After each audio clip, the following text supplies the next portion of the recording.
Let's brush over the landscaping and scenery painting tools of Park Studio. Landscaping in Park Studio is very simple, and very similar to other games that feature those kinds of tools. The simpler tools allow you to quickly sculpt terrain, dig crevices and caves, and paint with a large variety of textures. All the controls are displayed at the top of the screen.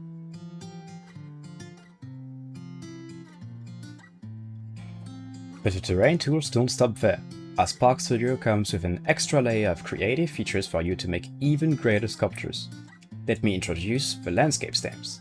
Landscape stamps are basically primitives or objects that generate terrain and that will blend with the terrain.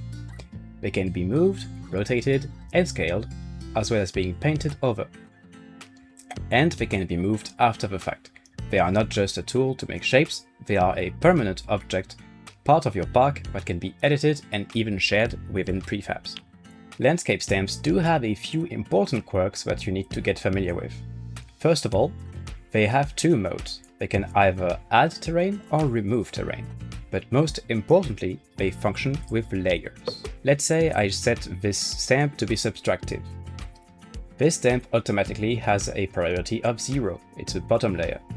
I can add other subtractive stamps alongside it just fine, but if I want to add an additive stamp over it, nothing will show up.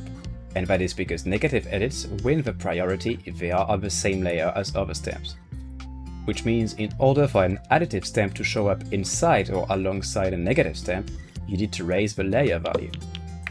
Once you get familiar with this concept, you should be able to use stamps very easily, very fast.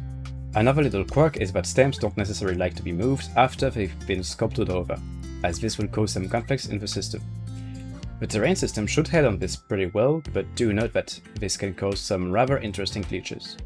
So when you place stamps and decide to sculpt over them, be rather sure that you don't want to move them again afterwards, or understand that you'll need to fix terrain by smoothing, flattening, or sculpting over it. Finally, let's cover the scenery painting tool. Scenery painting is very straightforward. You can simply select whatever piece of scenery is available and paint it. It automatically applies random rotation and scale, and you have some additional settings to stick the pieces to the terrain. I should warn you that density can be set extremely high, and that is because smaller pieces of foliage such as flowers and little plants need much higher density to appear dense, whereas trees need very low density to make a forest. So be aware of that when painting trees. Make sure your density isn't too high, otherwise you may crash your computer. Some safeguards are implemented, but they aren't perfect. Another quick note. If you would like to paint grass, I would suggest not to use the grass from this menu and instead use the fast grass available in the landscape painting menu, as these types of grasses are made to be painted in larger areas and are significantly more performant and will eat less disk space when saving your park. That is because fast grass, unlike the scenery paint mode, does not generate objects. It generates a special type of optimized grass that only exists when your park is loaded, and only optimized data is saved.